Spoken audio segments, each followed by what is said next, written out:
Right, bit of an update. We have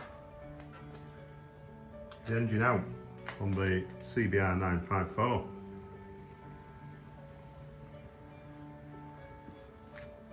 Not too difficult, a little bit tricky, and it's not as heavy as what it looks. So tomorrow I shall tear that box apart and replace the gearbox, and then I'm going to try and assemble it.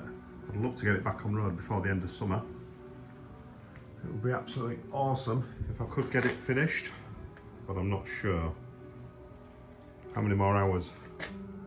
Bear in mind I've never done this. So let's see, keep you all updated. The engine is out.